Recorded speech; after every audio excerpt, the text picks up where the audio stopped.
tough loss against the Mongols. Let me know a little bit about how it is, from going on all of these wins, winning all of these trophies. Now it's been back to back, early exits, early for you guys, obviously, not for other teams. But tell me what it's like to have this back to back elimination. It definitely hurts a bit. I think we're a bit frustrated today with how the game went. Definitely didn't play our best, and I think that's the difference. How it was in the previous season. Even if we were at our B game, the C game, we could still beat everyone. But right now it's not the case, and we just need to step up in terms of everything. And I mean that's how it always is. I think form is maybe going a bit down, and then you're not hitting the shots, you're not getting the trades, you're not getting everything is kind of a bit less than it was. So just need to step up and make sure that we are good even when we have an off day and when not playing our A game. Because when we play our A game, we'll definitely destroy people. That's no doubt. But I think that's the biggest question now. If we make mistakes, we still need to find a way to bounce back. Yeah, and the Mongols were one of those teams who we've played a lot, as was the case with MongolZ in the last match. What do you make it about these teams who've played you guys a lot and seen you a lot and kind of have that hunger to beat you guys? Is it becoming harder and harder to keep them at bay? For sure, they have more hunger than us. I think that's no doubt. Obviously, when you beat a team 7 times in a row, as it was with MongolZ and now with MongolZ, it's kind of funny. It's both ended up 7-1. I think the scoreline so far this year. So yes, they obviously have more to give for, to fight for, because they want to beat us. But at the same time, we treat every match as its own, and it's always been like that. And we've always said that there's no letting the foot off the gas. We always do the maximum effort and don't underestimate everyone. In terms of the matchups, there's not many surprises how the teams play, like with MongolZ, with MongolZ. We know how they play and they know how we play. But just messing up some rounds. I think the Mirage for us was very costly. I think we messed up some rounds there, and obviously they start out Inferno with a bang. I mean, I think Inferno, they were really good individually. It was really hard to basically get even trades. Obviously, still some mistakes in not trading properly, but they were feeling it definitely, and very close to coming back, but unfortunately not. Yeah, and there were also some struggles against Liquid in the game before. It seemed like you guys pulled through and got out of that, but it seemed like a little bit of a tough match at times.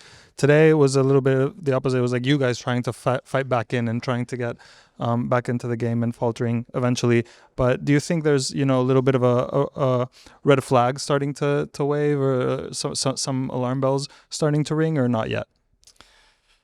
Depends how to look at it. I mean, the games here are definitely a red flag. We are not playing like we used to, I think. With the as you mentioned, the Liquid game, it was close.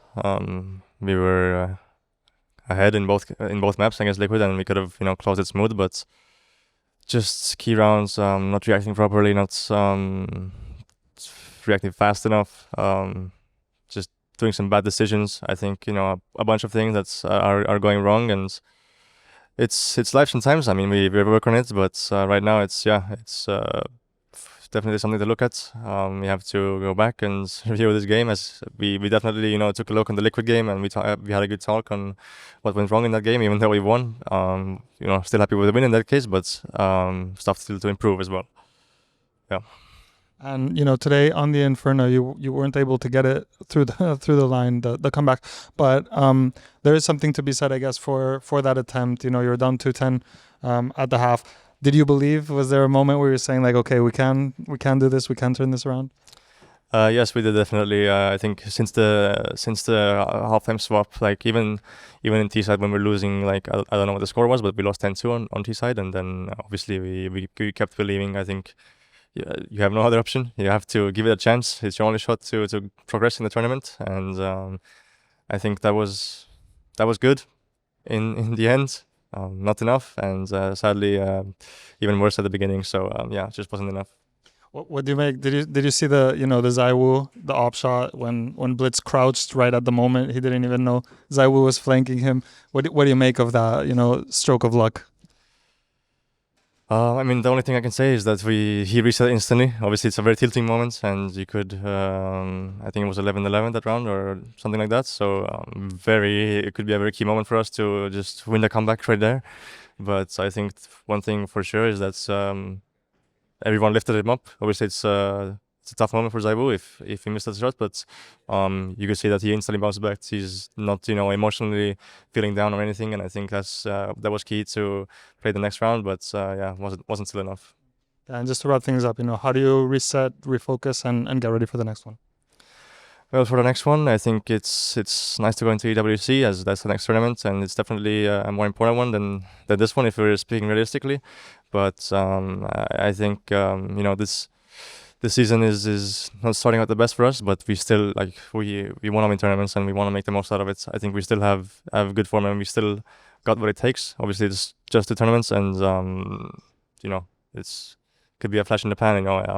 Be bounced back in EWC or who knows, maybe the next one. But yeah, we will review the games and make decisions and make good reactions in terms of the game we lost, and I think we'll bounce back.